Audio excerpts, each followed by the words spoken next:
And we are live. Hi. Hello, Maddie. Welcome back. Back so soon. So soon. Happy to be back. This will be the second episode of my 30-day challenge. Yay. Oh my goodness, I You can't. think I could do it? 30 I think you can podcasts do in it. 30 days? I think you can do it. A little nervous. You just gotta do you have all your guests lined up already? No. I'm going to have to do more solo episodes. Okay. What do you think that you're going to talk about in these solo episodes?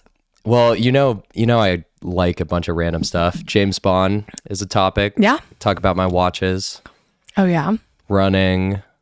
I don't know. I got Yeah. ideas. There's stuff I like. Yeah. I I could go psychology. I could talk about just tap into different child areas. welfare, whatever. Yeah. They could just be like little mini episodes. I'd like to have more guests, but we'll see how many I can scramble. How many of your friends can come over? Yeah. We'll get Blair. We'll get Blair over. Speaking of, now that we're TikTok famous, Yeah, if you haven't, 60,000 plus views on our Disco Lines On our video. and 5,000 likes? 5,000 Got 100 likes. comments, 100 bookmarks. literally Disco Lines reposted. And I wouldn't be shocked if it's in a song here soon. What are you picturing? I want to be a Disco Lines groupie. I want to be a disco Lines. And then it'll be like, after I say, he's a dangerous man, you'll be like, what does that even mean? It would be such a good intro. It would. Like people, before they walk on stage, sometimes they play something. It's just Yes. our TikTok It's with our like some TikTok. music in the background. Because I want to be a Disco Lines groupie. you know that song where it's like, get the fuck up, we're going to high. Do you know that song? The beat sounded familiar. But that voice, she said that in a TikTok. That I don't know if the song's by David Guetta or not, but he like took that because she's like, get Subtronics the does fuck that stuff. up, we're going high, and then that's the intro of that song. And that you see those Subtronics clips, it's like making my brain feel weird. Yeah. It's like beep, beep, beep, beep. What's the one where it's like, you're already dead? Or, Yeah. Scream saver. oh, that's such a good song. Well, speaking of Blair Bacon's gym habits, He went to the gym. I know He's been everyone to was. Soho House. I know everyone was very dying. concerned about his gym. Everybody habits. can calm down. He did He in went fact to go to Soho Soho House House. and the gym. He said he went to the gym 4 times. Legs, none. Arms, 4 times. 4 times. Well, I saw him on the machine that like, what is this? A chest machine? I don't use the machines. the I pec only deck. do classes. Is that what it's called? A pec deck? Probably. That might not be the official term, but pec machine, where it like closes like that. I'm very proud of him for going. He did try to shame me into saying that I wasn't at the gym when I actually was walking in as he tried to shame me into not being at the gym. But nevertheless, he went. He actually went multiple times last week, according to him. He had dinner there. We were there on Saturday. He did his welcome tour. Very proud of him. I mean, he's just in the Soho House life these days. Shout out Blair. Shout You out- said they have meeting rooms there. Yeah. It's like we should do a podcast in the meeting room. We should. So I thought about when Stacy and I were recording the MCG podcast, we thought about recording there because the smaller ones, I believe, are just first come, first serve. Like you just have to like let them know, let them know a couple days in advance or whatever, and that you're going to be using them. But I think the bigger ones with like a projector screen in it, But you and don't could need fit, all like, that 8 for people. a podcast. No. So if you just want to like go, if it's not reserved, Yeah. just When I get go Taylor in. Swift as a guest, we'll rent one. We'll go there because Yeah. she'll definitely need like a private space. better lighting. Speaking of, lighting. Maddie had some feedback for the podcast. I think that you should invest in some good lighting. I actually have one in, what is it, like your save list in Amazon or return a cart. like a wish list, or it's like the save for later. I do Yeah. have, but then I'm like, I feel like I also do different setups. I guess most of them have been here. Yeah. It's an investment that would So make the sense. only of your most recent podcast that I think that could have used the lighting, which is out of your control, was just the most recent Just Jammin'. Where it was just so dark in there. That was also filmed on an iPad. Yeah. Like a front iPad camera.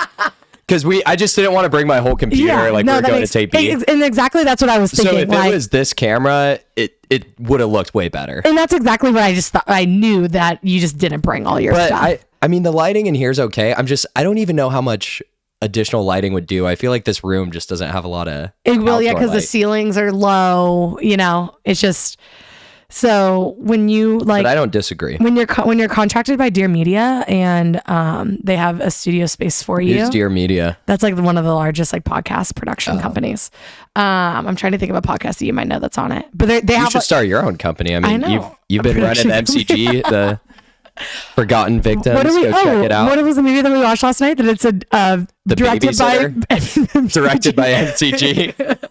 really Anyone who's seen The Babysitter, that was insane. Yeah. MCG has a side production company that no one knows about. Apparently, that was so funny. That was really funny. The Babysitter. That was insane. It was insane. It wasn't as scary as I thought it would be because you know how I feel about scary movies. I don't like scary movies either, but I think I like when they mix horror and comedy. Well, and I'm okay with things being graphic.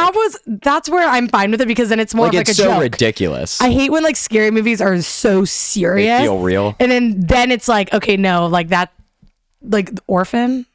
No, I've never seen that. No, I'm not. Horror movie is my least. Every single horror movie I've watched, like Orphan, The Conjuring, like those type, like The Purge. I've never seen it. I don't want to see it.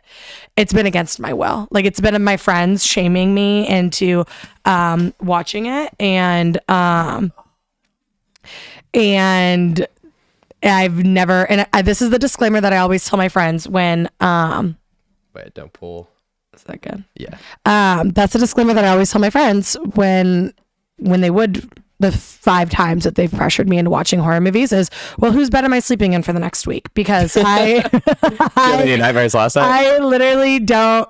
Well, because it was like funny, you know? Yeah. So like those horror movies don't really get me. Like even like a good thriller can kind of, you know, Shutter Island can make me feel a little uneasy, even though it's not like But horror. those psychological stuff, there's this. Did you watch Black Mirror? Yeah. You've seen everything. Yeah. Black Mirror, though. I haven't seen like every. I don't know I've seen why. a handful of episodes. Some episodes mess with me. Did you see the one where the guy went to be a part of some video game and then he was it was terrifying. Like there was giant spiders and in this video game and he couldn't get out. No. And then they cut to the end and it had been like 0.4 seconds. And even in his imagination, he thought he had Alzheimer's, but then he died. I don't know why. my God. That one messed up. That one messed with me. Yeah. I guess it was a little horror, but it was like the psychological part so there's some psychological thrillers that will be scary. You know what I mean? Even though they're not technically horror.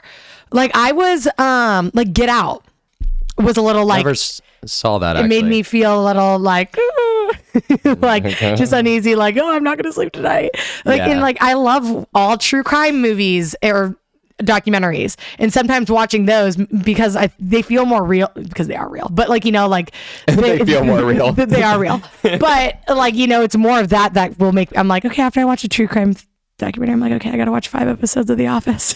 just to even things out, like ease and out, cleanse. Ease what's in my mind. But last night's movie wasn't like scary because I think it was funny. Well, like, you got like a 12-year-old kid who's the main character. It's just dumb. And they put like 2 like massive knives in that. Okay, that part was kind of scary. It's great. I don't like the jump scares. Like when you're like, oh, she's definitely gonna be behind the door when the guy was up in the treehouse. See, that's what and that's what I don't like about horror movies, because it's like the jump scares of someone in the dark and then you turn and they're right there. Like I don't like that. Yeah, that's why I need comedy mixed in. But Ready or Not, I know you haven't seen it. I watched that on the plane. It was so Ready or Not. good. Who's in that? The same actress, the main blonde girl that was in The Babysitter. Yeah, and it is. I mean, it's horror, but it's also funny and kind of ridiculous at the same time. But it was so good. Like I would take that over The Babysitter, hands down. But I wanted to watch The Babysitter just because she was in it. She was, yeah, that's right. And it was like a good length for a horror movie. It was like less than 2 hours. Yeah, it was like an hour 20. An hour and 20. That's how like movies like that should be. They don't need to be like some dragged on. Our attention spans are so bad now. No, I see a 2-hour movie. I'm like, oh. You're like, oh my God. You want me to pay attention for 2 hours? What was the movie that we saw? Which is bad. We should be able to pay attention. Well, what was the movie that we were looking at last night on Netflix that was? Frankenstein. Yes. And I was like, oh my God, 2.5 hours. Yeah. Like, what do we do? I don't even know what to do. You're like, oh my God, 2.5 hours of my life. When it's like, I watch like an hour-long episode of a TV show and it's like, next. Yeah. And then it's like, I've watched 4 episodes, but then I see like a 2.5 hour movie and I'm like, oh, maybe because it's like that, like the thinking that it's like a straight, you know, There's not like this 30 seconds in between episodes. Yeah. Well, you could like mentally, you could, you could, I don't know, but yeah, that is a good point. Like that. Yeah. Because I'm more turned off by something long like that. But then I just watched the show All Her Fault, and each episode was an hour long on Peacock with no commercial. So it was an hour straight. And so it's like you're just locked in. I'm locked in. I was like, next episode, that show was really good. Yeah, it is true though. And then I see a 2.5 hour movie. I'm like, oh, I'm like, oh my God, I look at the time and I'm like, oh no, it's gonna be my bedtime soon. I do calculate by that though. Yeah. I'm like, well, I want to start relaxing by 9. So if it's 7, yeah, 2.5. The last end of the movie. You know, I'm a princess about my sleep. Have you talked about that yet? You are.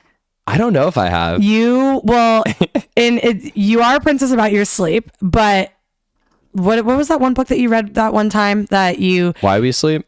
I think so. And how you described it was like, it made me want to be more better about my sleep. Like I may have described, there was one part where he's like, what if you could take a pill that made everything in your life better? You could think clearer, physically you're better, you feel happier, you like... everything's better. Everyone would take that. And he's like, that pill is sleep.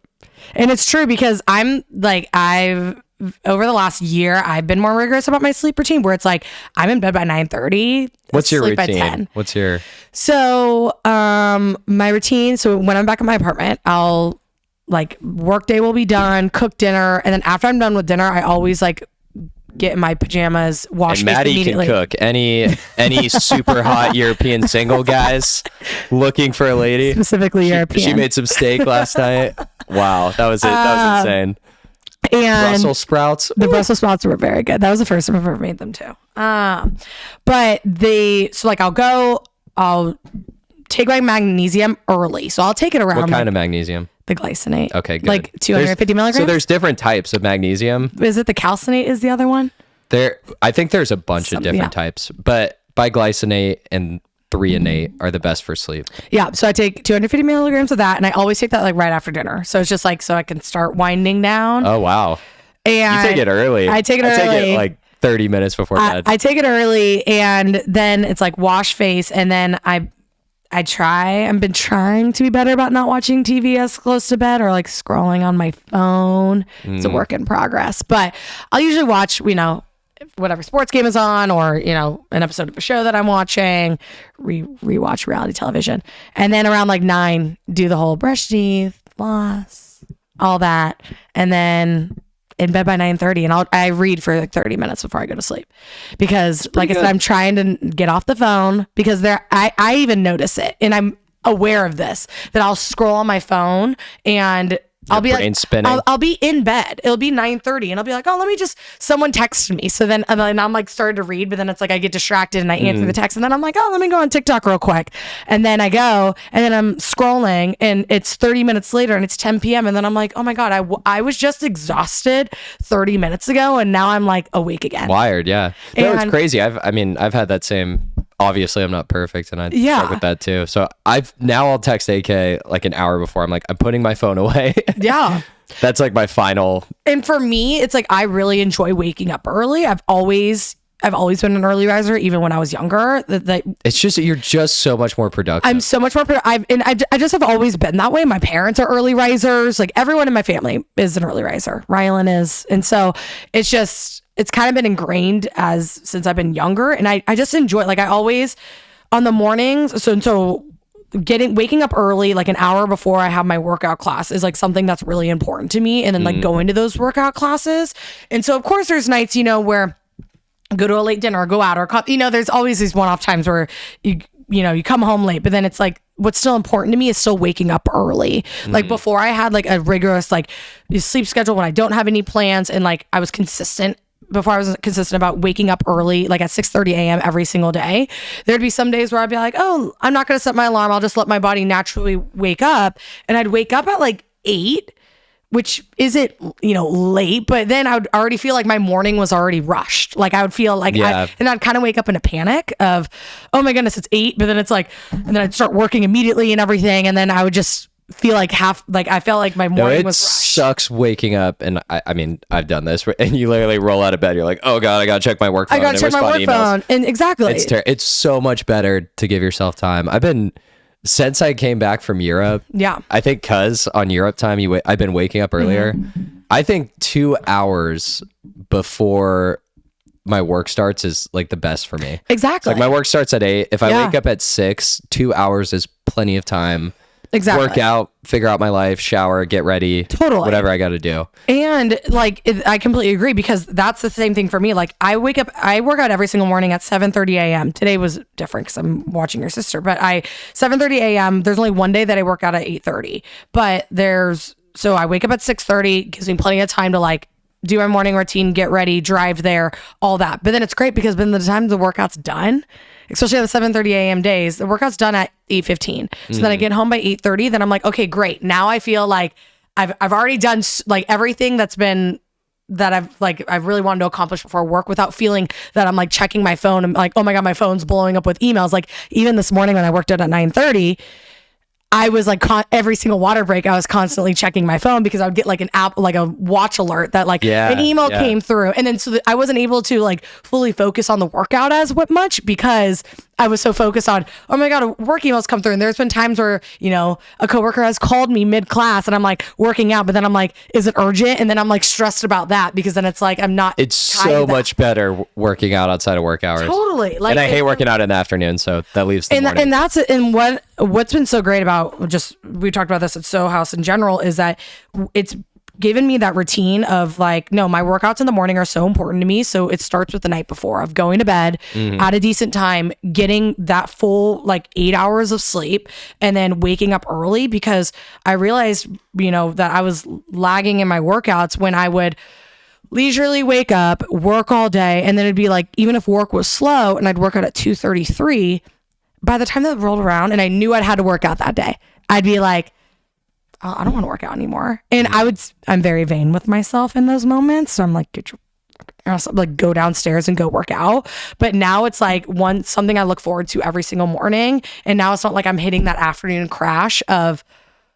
oh, I don't want to work out anymore. Oh, maybe I'll just go walk for 30 minutes. Well, if you work out first thing, you've already accomplished something. Exactly. And it gives you energy. And I feel like my work days are so much more productive about it because now I'm not working the entire day being like, oh, I got to cram all day. It's because I got to get this workout in before 5 p.m., before I have to go to dinner with someone or hang out or do something. Now it's like, okay, I've already gotten that done. And so my productivity is not only higher, but now I don't have to worry about that for the rest of the day. And so that makes it less stressful for me in that moment. And I'm less likely to bail. You know what I mean? When I would delay it to the afternoon and then say random meetings popped up or I got randomly busy that day, my email was flooded, then it's like, well, shit, now I can't. Or you're just tired. Work out, or I'm just tired. Like now I'm like, oh, I think another piece too, I think if you start waking up early and you have a day, like if you have a day where you wake up early, you work out, you work, you put effort in, you do something you care about, if it's a side project or you like to read or whatever, you should be tired by the time you lay down. Yeah. If you're not tired, and well, obviously there's habits first you could get rid of, like having your phone in bed and stuff. Totally. But if you're doing all the stuff, if you're relaxing and you're still not tired when you go to bed, I think you need to do more. You're not doing enough throughout the day. Exactly. Like it's a good feeling to lay down at the end of the day and be like, wow, I had a day. I'm tired. I'm ready for bed. And that's exactly how I feel. And that's mainly why it's like I'm in bed by 9:30 because, and even getting to that point, especially now that it gets so dark so early, I'm like, oh, like it gets 5:30 and I'm like, I could go to bed now because I've been up since 6:30 in the morning, even sometimes earlier because I'm training for the 10K that's on Thanksgiving. So there's been days where I look at my schedule and I'm like, I have meetings all day. If I need to get in this 45-minute run, okay, well, the only time that you're going to be able to get it in is before your 7:30 a.m. workout. So then I have to wake up at 5:15 to give myself enough time to run it, stretch and then drive to Soho House. And so that's also been great for what has made my sleep even more important over the last 5 weeks specifically is because it's like training as well for that has taught me the discipline of like, no, like this is what's important for you. You feel significantly better even when you had to wake up super early because you got that, you were rigid about going to bed at 9:30. But then it's like at the end of the day, it's like, I'm so tired. Like, it's like if 8 o'clock rolls around, I'm like, can it be 9? Like, because it's like I've had a full day, even on the days that I don't run. Like, it's just like I've been doing so much stuff that I lay down and like I've been the type of person, luckily, that it's like the minute my head hits the pillow, I'm out. But it is a good feeling. It is a good feeling. Like, and I feel significantly better on those days than the days that, I work out every single, so I don't really feel those like those like not like restless days anymore. But when I wasn't working out every single day or working out in the afternoon, I wouldn't I wasn't feeling my best. Like, I feel like over the last 6 weeks, I've felt physically and mentally my best because I've been on like that rigid routine. Yeah, that's good. It's been great. All right, well, let me give everyone my super secret sleep routine because I sleep pretty good. And Joe's like, you guys are gonna be shocked. Like, this is mine. I feel like it's just like average. Yours is good. Joe's is elite. Well, yeah. Okay, so I'll give it an ideal world. I don't always do this, but around 8, I'd say I wear. They look so dumb, but I do wear red light glasses. Yeah. Especially if I'm home. I have a red light bulb that I'll turn on in my room and turn off any normal bright lights. Yep. Close the curtains. And then if depending what I did that day, but like a long hot shower or sauna really helps with sleep. Yeah.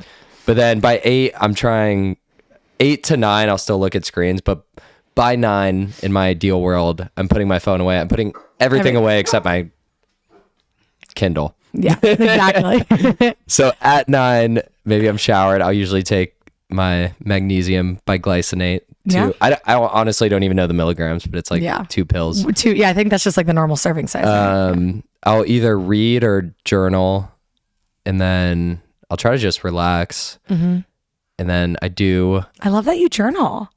Yeah, a little bit. I've been getting a little more into it lately. I go in and out through with journaling. Like, I'll do like a month of really good like journaling every single day, and then it's like I don't touch it for like 3 months. I've been doing good. Like, I'll just write down. I'm like, what do I need to do tomorrow to make that day a good day? Like a good day, which is helpful. Great. Yeah, gets you thinking. But I turn on 2 fans. I have my ceiling fan, and then I also I forgot about white noise. I always fall asleep with white noise on. Blackout curtains, and then a white noise machine. But like, not my phone. A white noise machine with the fan in it is way. And Joe travels. I even have a portable. Yeah, Joe travels with this in case anyone's wondering. He will bring in and turn it on in the hotel room. Key, sleeping mask. I don't care how dumb I look. Where he is, the sleeping mask. So I travel with red light glasses, white noise machine, sleeping mask. If Joe doesn't have that, the world's ending. Just I mean, I can sleep without it, but they do help. I think the biggest difference though is putting away my phone at 9. Definitely having a cool dark room. Yep. And then sleeping mask. Well, that's the thing. So when I'm at the magnesium, actually, I don't know if it's psychological, but it does make me feel really sleepy. Totally. But I may just associate it when I'm getting ready, but I won't take it if I'm on call for work because it makes me feel drowsy. Because you're going to feel like, oh my God, what if I don't wake up? That's in my apartment. Like when I'm here, of course, because I'm not like Joe where I don't travel with a portable sleep machine. So I have an app on my phone that I'll play. It's better than nothing. But at my apartment, I have like an Amazon Alexa that that's right next to my bed that always has, that I play white noise through. That's essential. My parents think that I'm crazy they're like, how can you sleep when it's that loud? And I was like, what do you mean? I'm like, I love my sleep when it's that quiet. Yeah. How can you sleep when it's that quiet? I was like, I love my white noise machine. The problem is I do stay out like weekends. I just usually am doing more stuff and that throws it off. But weekdays I'm pretty consistent. And totally. Good.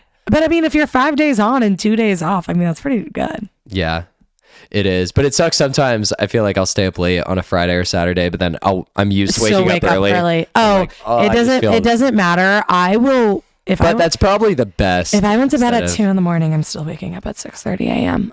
That's just unfortunately how my body now works. I might sleep until 7:30. I don't think that's a bad thing though. No, because if you woke up at noon, then you couldn't sleep the next night, and then it just spirals. There was 2 weekends ago that I woke up at like 8:30, And I woke up in a full-blown panic where I was like, oh my God, my Saturday's gone. Like, what do I do? What do I do with myself? It's so funny how podcasts are. We didn't prep for this at all. We didn't think we'd talk about sleep. It's going to be a sleeping episode. All we said is we talk about how we're TikTok famous. We just said like 2 lines about it. Yeah. And now we're telling you how to sleep better. How to sleep better. Actually, Why We Sleep is a really good book. I would recommend that. I mean, it's just... You'll read it and you almost like feel bad. Yeah, you start like jotting everything down. I also, something that's improved my sleep over the last 6 months or so is I got a better pillow. It's not like a super expensive like Casper pillow that's like, $200, but it's the Casa Luna brand from Target, but it's actually, so I need a softer pillow. Like I can't do a super firm pillow, but this pillow that I found, it's 100% down, which makes a difference in my opinion. So it's a down insert, but then it's also but it's like a medium weighted, so it's not like super firm, it's not super light, because I realized that I was having a lot of neck pain. So I'd wake up either in the middle of the night or the next morning with really bad neck pain. I got this pillow and I was like, I think my pillow is just too flat, which I usually like a flatter pillow, but it was like too. But it was like almost like too feathery, so like I would just like, I don't know, like, and it was an old pillow. Like I've had it for years. I guess that's another 2 things we didn't talk about: mattresses and pillows. And so I got a newer pillow, and it's made all the difference. Where it's just like I feel like my neck is supported. I'm also not sleeping on my stomach as much, which I know is like they say like sleeping on your stomach is like the worst way that you can be sleeping. And so I've been trying to be better about but I think I was sleeping on my stomach because sleeper. My pillow was so flat that I was sleeping like this essentially on my stomach, which would also hurt my back because I have really bad back pain. And so that pillow really has changed a lot of things for me, because it's like a cooling down insert pillow. I have a silk pillowcase on it. For skin and hair. Sleep though that you just made me think of talking about that is to get better sleep is really inexpensive. No, yeah. So, some of the stuff is free. This pillow was $30. You can get the sleeping mask I have, Alaskan Bear. I've bought like 3 of them because they're $10 on Amazon. Yeah. Red light glasses are like $15 on Amazon. Yes. You get a white noise machine for like 10, 20. Yes. I think the one I have is like 40. I kind of balled out. I mean, if you want to ball out and get like the Hatch one, great. But like you don't blackout curtains. But blackout curtains, like you can do it definitely more inexpensive. I always say if there's one thing that you're going to invest in, obviously the mattress, because you spend half your life on that thing. Yeah. But that makes sense. If you don't have the money to buy a really good mattress, these other things. Amazon has like the mattress in the mattresses in the box that you can get for $500. And then you can do all these other things. That would make a huge difference. Totally. And so I definitely think that it's not, trust us, we're in a very consumer driven society where they'll want you to buy the most expensive one, and we have there's like the influencers telling us sleep thing and stuff like that. Those are like thousands of dollars, and they say you don't need all that. Influencers telling us to buy this because they've got the best sleep of their life. Low cost and some free things you can do that are just so good for your sleep. I mean, more so because even working out, like you can do body weight exercises, but if you want to run, you at least need running shoes. And running shoes can be a lot of people need a gym membership, that adds up. But sleep is really inexpensive. It's really inexpensive. Obviously, eating better, that could be a cost. But you can get a sleeping mask can last a long time. Totally. Even like the free ones that you get on an airplane. Well, you have to buy an international flight for that. But like the Amazon ones are literally $8 Europe just to get a sleeping mask. I went to Europe just to get a sleeping mask. But just but they're $8 on Amazon. Yeah. So go get you a sleeping mask. Go get a sleeping mask. And do I need to start an Amazon affiliate? I really do like this one I have. Yeah, you should start just even. Is that a thing? Well, you have like an Amazon storefront, and then you get just like I think it's a little percentage. But apparently it adds up. So you should just like add like all like your like the vitamins, because do you order your vitamins on Amazon? I do. So you're like the vitamins that you recommend. But yeah, I don't either. I literally take the magnesium, zinc. And then I take red yeast rice, which is a natural. That's made a huge difference for you, right? Which is a natural and studied alternative to the cholesterol like medicine that they prescribe you. This is an interesting story. This might be helpful for people. So I 2 years ago I got blood work done, and it was alarming how high my cholesterol levels were. And this is I I've always lived a healthy lifestyle, been very active, grew up playing sports for 15 years, like everything. So, and I was kind of in a period where I did notice some unexpected like weight gain, but it wasn't like a lot where, people were like, I'm like obese or anything, but just, I've always been like super fit. So like gaining this weight, and of course bodies change. I'm getting older, hormones change, everything. There's so many factors that play into it. Almost over 27. I mean, God forbid. I know. So many factors play into it, but I was just like, you know what? Like, let's try to get to the bottom of this. Like, see if it's something that I could be taking that could help with it, or something that's out of my control. And so it turns out my cholesterol levels were so high, not even just like the HDL and the LDL levels. Didn't a doctor tell you like, hey, you're going to need medication? Yeah. Well, and high cholesterol runs in my family. Like my dad's on medication, my brother's on medication as well. So that definitely plays a factor. But for someone like me that, doesn't really eat processed food, like I really try to limit that. Like I don't eat fast food. It's rare that I do that. Like you see my eating habits when I'm here. Like I really, try to eat whole foods, fruits and vegetables, all this stuff. And she was like, basically I got my blood work done and I expressed my concerns to my doctor, and she was like, well, you work out 5 to 7 days a week. I don't do like weights every day, like 7 days a week, but I go on walks and stuff on those off days. But she was like, we'll just do your blood work in a year and reevaluate. So she basically told me that, but your levels were way above. Oh, they were literally like my HDL and LDL levels were literally like 30 points higher than normal average for someone of the age of 25, which is like where like an obese, like a morbidly obese person would be like on that. Like it was just completely like just very high and concerning. And I was like, okay, maybe this is why I'm not losing weight. And even though I'm working out and trying to like, watch how many calories I intake and high protein and all this stuff. And so then I started doing research and all this stuff, because she didn't even want to do testing on my thyroid, which a lot of women like struggle with this, where like thyroid is an interesting thing. I feel like a lot of people have, and it controls so much. And she didn't even where's your thyroid? It's on your neck. It's somewhere in your neck. It's like, yes, like that. She didn't recommend me to like an endocrinologist, which like can like do a lot of hormone studies and like all that stuff. And so I was really frustrated, and so I started doing research about like, what are alternatives if your doctor doesn't want to prescribe you the medicine that will help lower your cholesterol. Screw my doctor. What do I do? Literally, I started doing a bunch of research. My doctor sucks.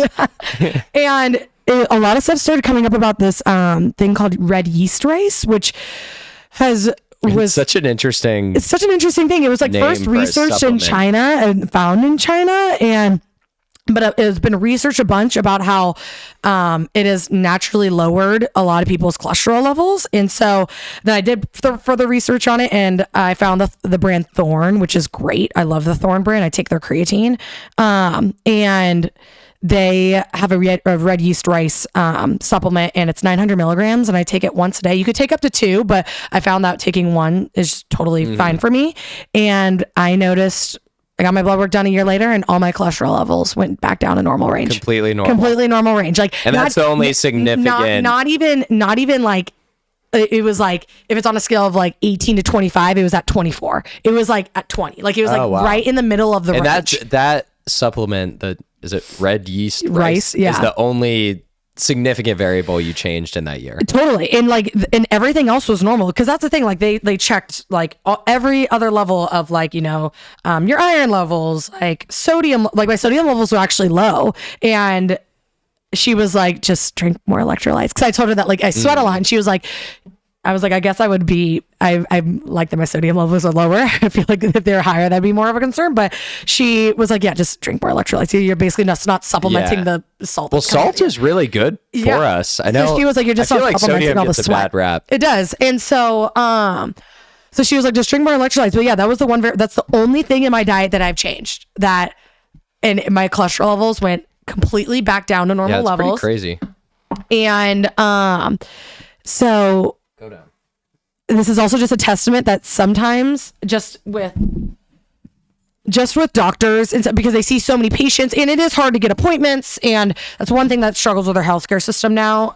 But if you can never not be more of an advocate for yourself. And so like I could have just, been like, okay, fine, like not make any change, but I wasn't satisfied by that. And so now I take that supplement every single day and I highly recommend it. And like, that's the thing. Does it have benefits outside of cholesterol? Yeah, just heart health, like cardiovascular health. And, does it have any downsides?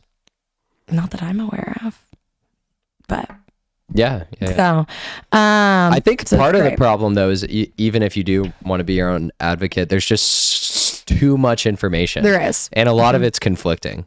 Yes, and I think people get way too into the nitty gritty, which is why I get so annoyed when people are like, Diet Coke is bad for you. Yes, there's so many other things. You need to do before you're worrying. There's people who drank regular Coke and Pepsi, Mountain Dew every single day, who have told me Diet Coke is bad for you. I'm like, sure, you should. Because drinking one Diet Coke a day is going to prioritize your sleep, get some movement in, eat more whole foods. Do those 3 things before you do anything. Absolutely.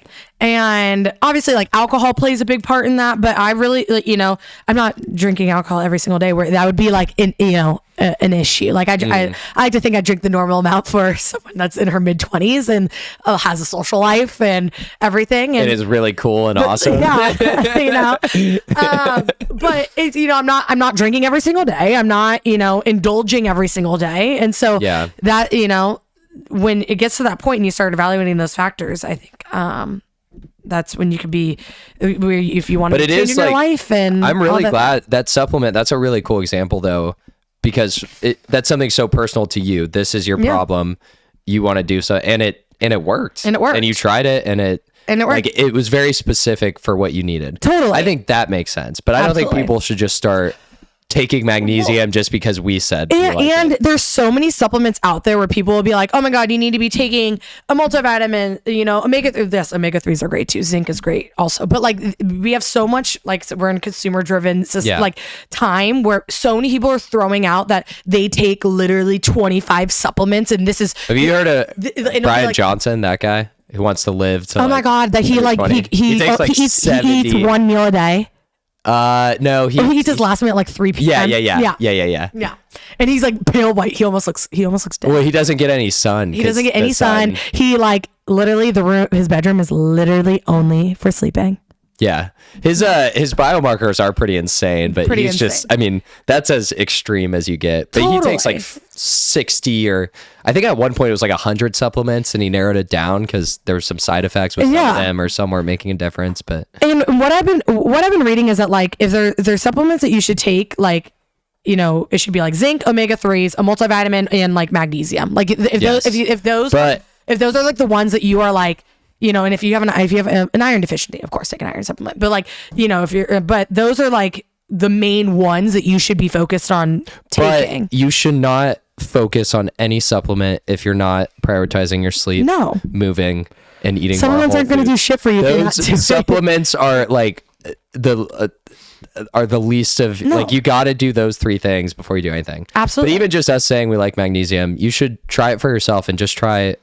Like, I wouldn't go get a bunch of supplements. No. If you want to try it, get some magnesium, see how you feel. If you feel great, awesome. If you don't, if you notice an improvement in your health, and it's not some magic pill. You're not going to be scrolling on your phone and sleeping terribly. Then you take this magnesium, and then everything's sleeping. And that's an also thing I think what people struggle with, and just I've even struggled with, is that we talk about our attention spans. We want things to work so quickly. Oh yeah. We want You took this red de-stress for a year before you saw. Literally a year before I saw improvement.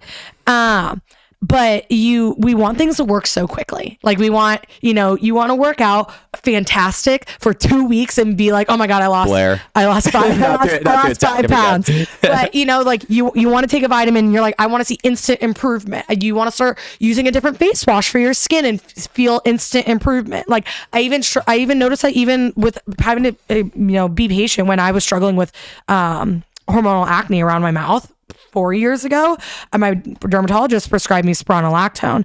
And the hardest part about it was that he was like, it takes about a month to 2 months for it to really start like kicking in where everything is cleared. And that was so frustrating because I was like, what do you mean? I'm taking this supplement, I'm taking this vitamin, this medicine twice a day.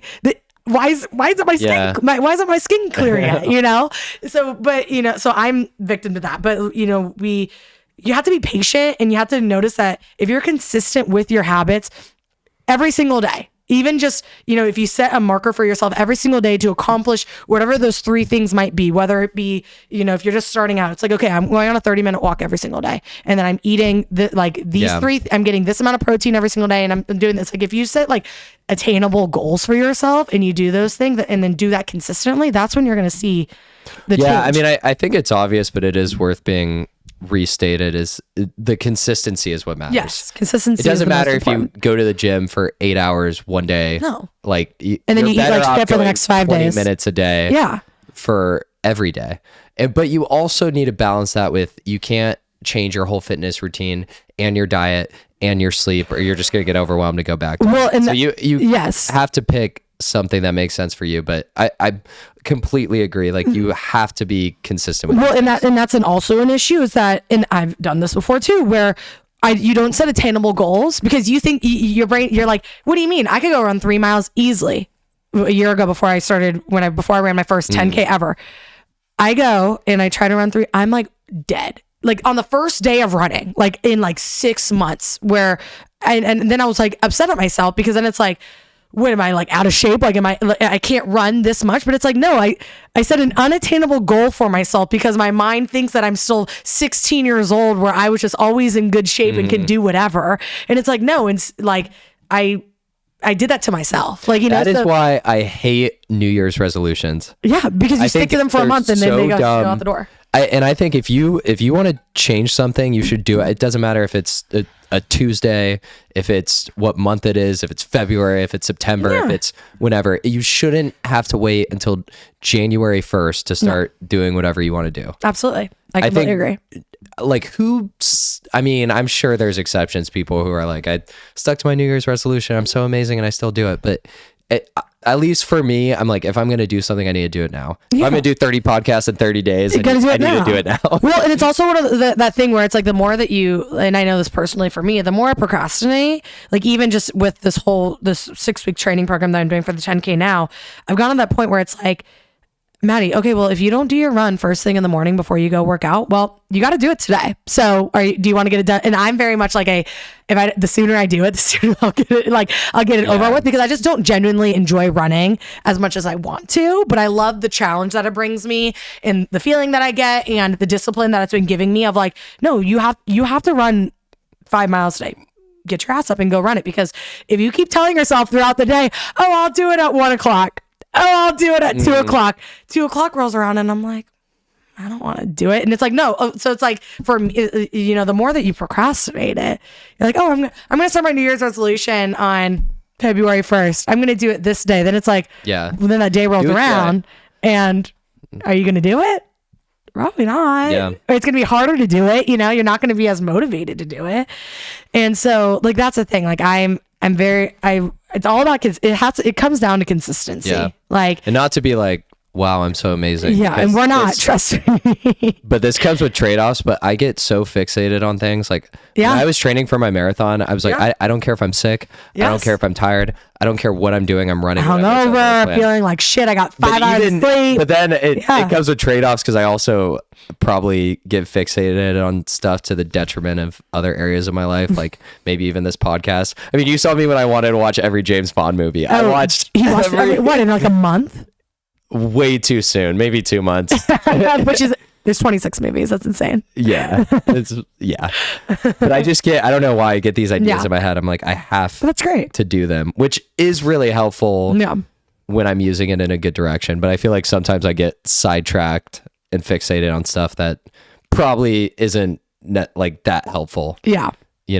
I don't know. Something I get fixated on sometimes that just never changes is my wardrobe. I'm like, oh, I need to, put together the perfect wardrobe. And I have too much random stuff. I feel like your interest doesn't go there.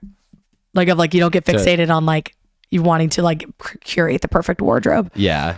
It does sometimes. I feel like you got fixated on like the whole clearing out things for like a little bit. Where you were like minimalism. The minimalism where you like got rid of a bunch of stuff. Chat GPT, like the best way to like clean out your closet. Yeah. Chat GPT though sometimes becomes a problem too, because I feel like I don't know. Sometimes it's like I think another thing to go with the consistency is sometimes we over research or overthink instead of doing. And just doing. Like, I shouldn't chat GPT, what clothes should I keep? I should go through my clothes and be like, do I actually make wear a this? decision? Yeah. I shouldn't chat GPT, what's the perfect podcast? What do I say? How do I do this? Or I'll just never do it. You're going to be thinking. Or if I wait for the best microphones or perfect camera, or if for people who run, like if you're waiting for the perfect running shoe and you need all this gear and then you can go on your run. Yeah. You just have to do things. And I think that goes into, and also plays into just the anxieties that we have as humans, because I think like that's, where it's like, cause that's our brain telling us like, oh, like you need this, you need to put it off more, so it's our anxieties coming up and, being like, no, you can't do that. Actually, you can't do that until you do this, where it's actually think like people have different anxieties, because I get anxious, even if I'm almost caught up, I'm almost anxious I'm behind, if that makes sense. Yeah. So like maybe that helps, or I'm thinking about work specifically, but I'm so motivated to stay on top of my stuff because it'll just stress me out if it doesn't. Yeah. But I could see how people get stressed out sometimes if they don't know what to do. But my stress is telling me I need to figure out what to do right now. Yeah. And I'll call people and I'll do like whatever I need to do to get the goal that I'm doing, if that makes sense. No, it does. And like, but it's not like a good feeling always. No. But like we said about like where people get stressed, like I think when people also look at like the overall picture, your dad has a wonderful story that I love about his own dad, about how when we look at the big, sometimes we get like very turned off by the big picture. Like we see the whole overall thing and we're like, this mountain you got to climb to get there. Yes. And it's overwhelming. And your dad told it in the story of when your dad had a paper route when he was younger, he would get really like just overwhelmed by, he would have to go up this hill on his bicycle. And I remember he can tell the story much better than I'm telling it now, but he would go and he went to his dad and was like, Dad, like I can't, like this hill is like really hard. Like I really, like I'm having a hard time doing this. And he would say, your dad would say how it was harder during the day than it was at night. And then your grandfather, I guess, told your dad that it's because at night he can't see the hill. So at night he's just more focused on, one step at a time, one pedal at a time, just, moving up the hill. And he's not focused on the daunting image of getting up the hill. No, it's a really good analogy. Where during the day he sees that hill and he's like, oh my God, like I can't do that. Like, or, then you're like, oh my God, my legs suddenly just got really tired. I can't do this. And so I think it also goes into sometimes you need to just look at what's right in front of you and one foot in front of the other. And it's amazing what you can do when you do that. Exactly. Instead of you're looking at the daunting picture. Here's what I do struggle with. I think it goes back to the getting fixated on things is I feel like, and I'm sure a ton of people relate to, but oftentimes I'm doing something, but then I'm also drawn to something else, and then I'm thinking of something else, and then I just multitasking or having thoughts. I mean, it just makes everything you're doing worse. Yeah. If you sit down and you're narrowed and focused, it's insane how much you can get done. There was also, that also reminds me, there was one when I worked at Lululemon in college, there was always a mantra for like the holiday season, because the holiday season is chaotic when you're working in customer service and retail. But the one that really stuck with me was called Slow Down to Speed Up.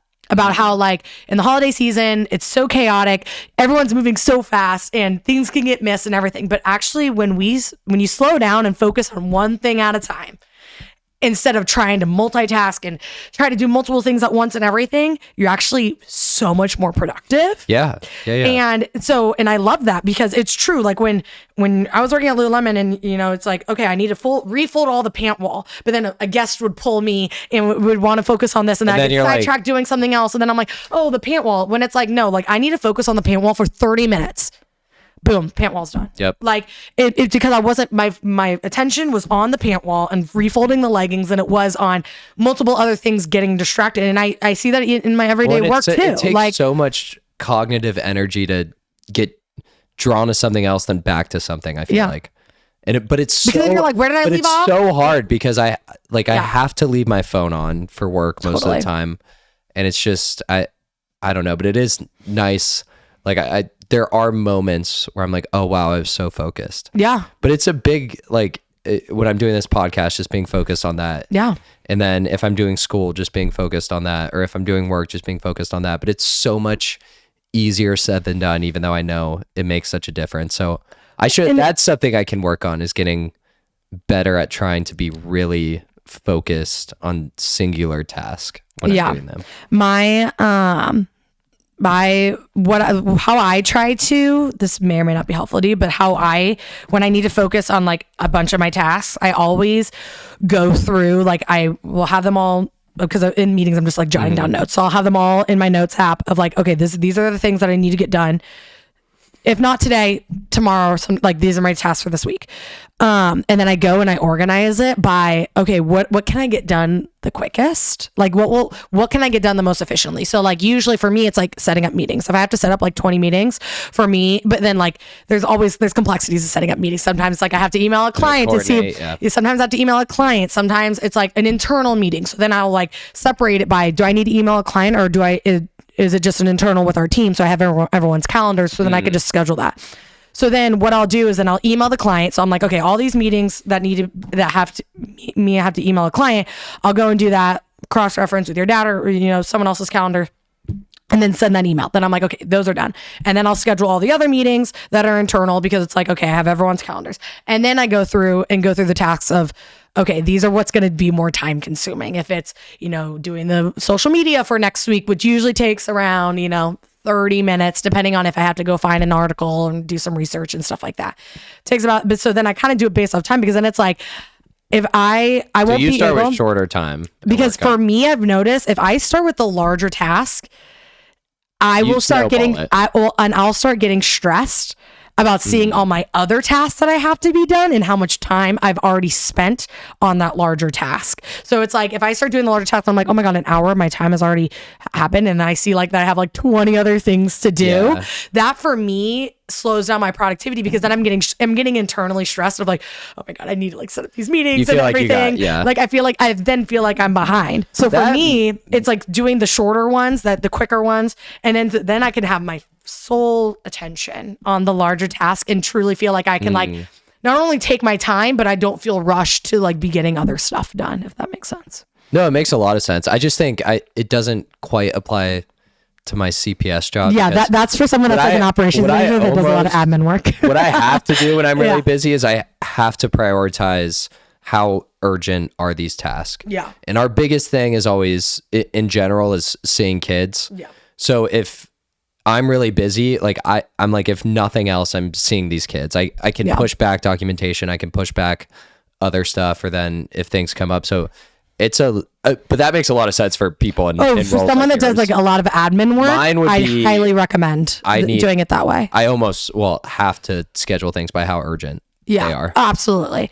And I also recommend just taking vigorous notes. I've noticed that if there's someone that has an admin job, the more stuff you write down, the better it will help you. The amount of times that I've, in my early days of working for your dad, that I didn't jot things down and then things would get lost. I think what I've had to like learn is to not rely on my memory so much. Not like, we shouldn't rely on our memory. Just because I would rely on my memory and be like, oh, I'll remember to schedule that meeting. And then I get flooded with emails. I'm sidetracked doing other shit. And then your dad will be like, hey, did that meeting get scheduled? I'm like, fuck. And then it's like, I thought I was going to remember that meeting. Nope. Like, so now it's like I've gone in the habit of writing down everything. It's gone to the point where in a meeting, I'll be like, slow down. I was like, I need to like make sure I'm capturing this correctly, because if I don't, then I will not remember. And I think that's been a big learning curve for me, is that not relying on my memory as much, because then it'll end up slowing down my productivity later down the line, because I'm calling coworkers being like, what was that thing that we talked about? What did we say? Like, can you tell me and then it's like, I feel less productive. My dad is obviously one of the systems most productive people we know. And he does not rely on his memory. No, he doesn't. Relies on his calendar. And he'll tell you not to. And even with his own family, with us, he's very clear. If you need me to do something, send me an email. Do not text him. Do not text him. So any unread, I know you obviously know this, but I'm just saying for the story. Any unread email he has is a task for him to do. He leaves it in his inbox. He will leave it so that whenever So he just has a reminder. He doesn't have to think about it. It's there. And whenever I'll look at his email, he'll know to do whatever he has to do. And one thing that Scott Modell has taught me so well is implementing systems in place that will make me more productive. One of those being, so I have a folder for every single client, like multiple folders for social media, website, miscellaneous, like every single thing, calendar, all that stuff. Every email has a spot. And so I literally will take things because I was losing things in my inbox, and also just for when we're in a meeting and he's like, hey, what's the status of this meeting with this client? I'll be like, let me go to their folder real quick. Yeah. And it makes me, instead of being like, oh, what day did they send me that email? That's something I should do, but it sounds overwhelming. It took a minute. It literally, I'm not kidding you. Right now. I'm not kidding you. It took me like 3 months. And I was spending a little bit each day. It took me about 3 months to organize everything, but it has been so worth it because of just that productivity level of like, 1 second, let me look it up, because then I'd be like, oh, I think they sent the email on this day. What's the client's name? I'm like searching and then I can't find it. And it's like, well, and then you just have a record of everything relevant to that client. Yeah. So then for your dad's sake, if you needed multiple, you don't have to look up multiple. Exactly. You just have it all there. And so for your dad, if you send him an email, like right now my inbox is empty because I'm on top of all my tasks. I don't need to respond to anyone. But in the case of him too, if you send him an email, he leaves it in there.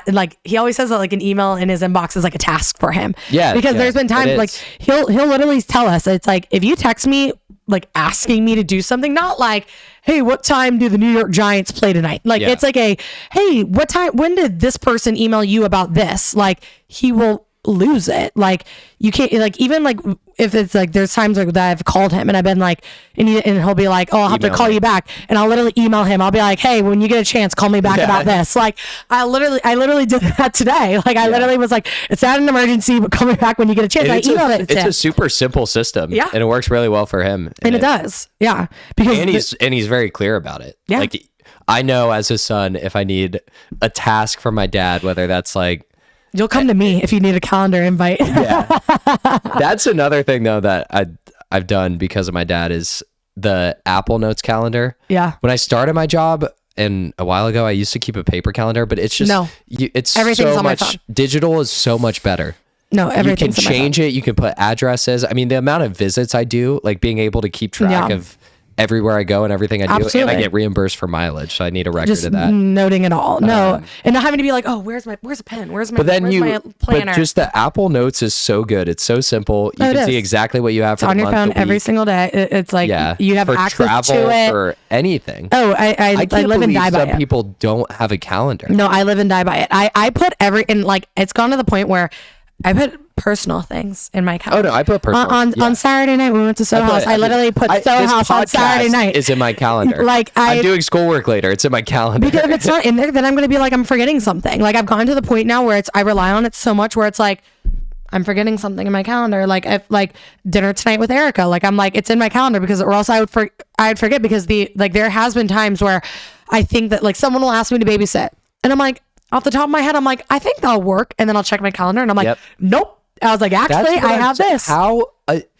And I used to be that person. So it's crazy how much it blows my mind. But I guess I used to not have a full-time job. But how would you keep track of things without a calendar?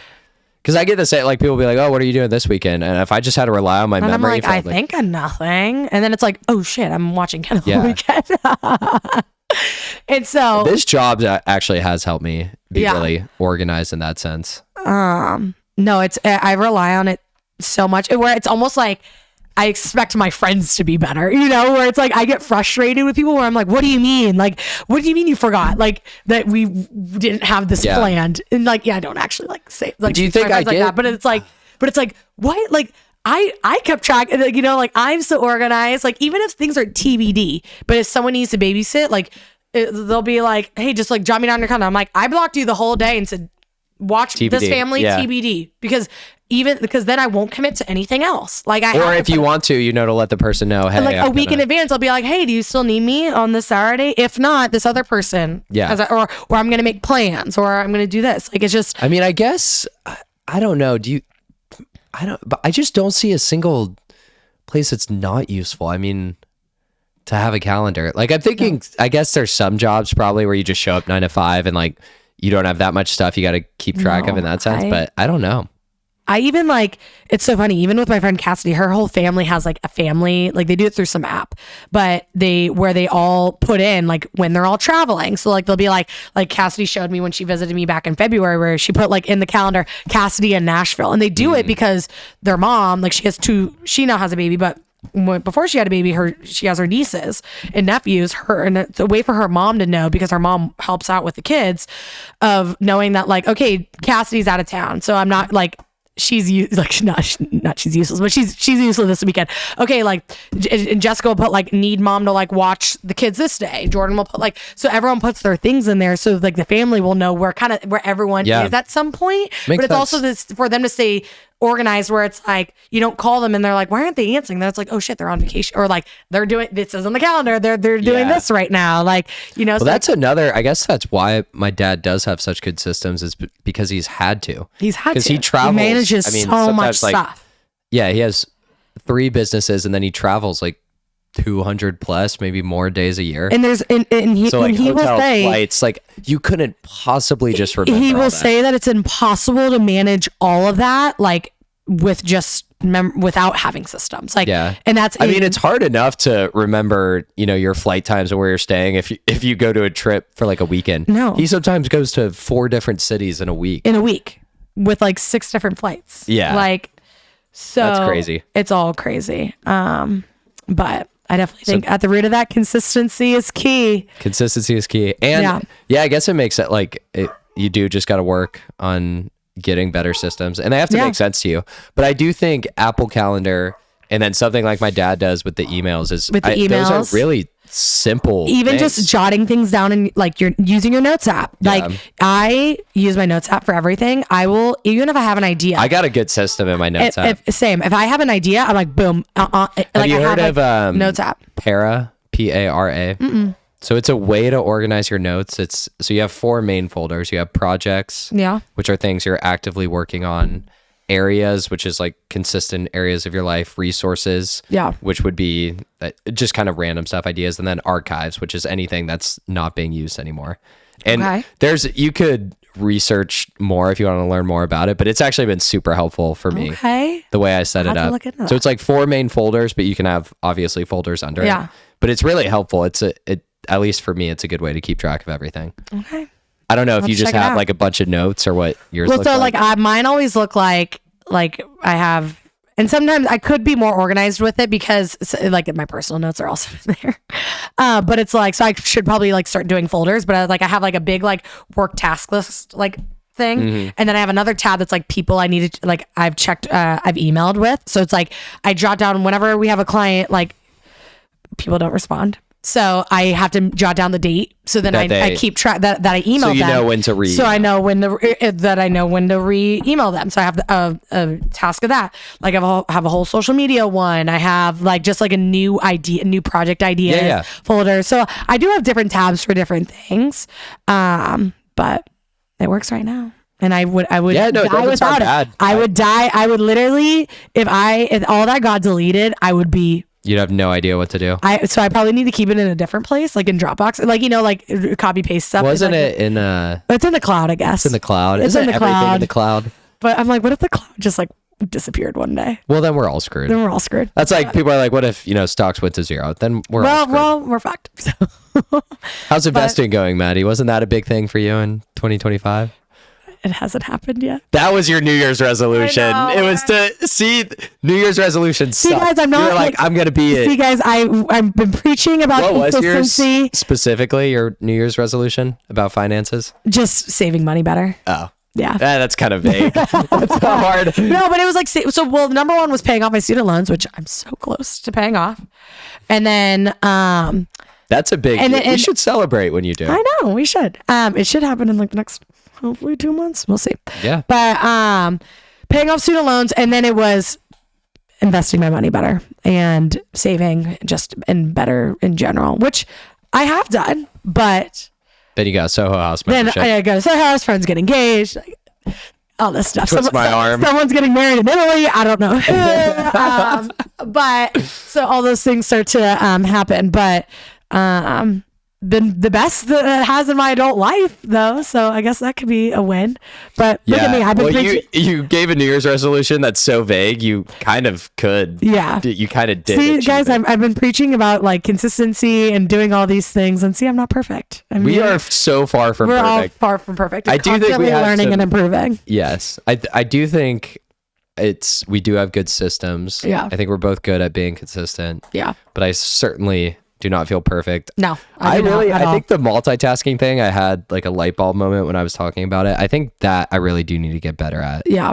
And I don't know exactly how, but I'm going to try. I'm going to Hey, find. that's all that you can ask for is trying. Because even when we were talking earlier about, if you start working out during your workday and your phone and it's not even as good of a workout. No. Like you're not focused. I'm not focused. I'm stressed about work. Everything. But it even goes like if I'm hanging out with Anna Kate, just being focused on her, if I'm hanging out with family, like it sucks hanging out with people and they're, just on their phone. Like you're clearly not engaged. And even after you put it away, you're still thinking a little bit about it. Like you're not fully in. So I think and I do that too. I'm not just I do that too. Everybody else has the problem. But us. No, my screen time I'm sure is too high too. Too concerning. Yeah. But hey, I think did we just solve all the world's problems? I think we did. Podcast? If you take away one thing, just constantly. It's so crazy. How long do you think we've been talking? Hour? Hour 5, yeah. Look at that. Now it's dinner time. It's dinner time. Wasn't that crazy? It is so weird to me though. You could start a podcast. Like we had no idea we'd talk about this is our best one yet. I think so too. I felt like we made a lot of sense. I think so too. Maybe people are going to be like, I hope this blows up, but in a bad way. People are like, these guru pieces of shit. These people have nothing back to my research.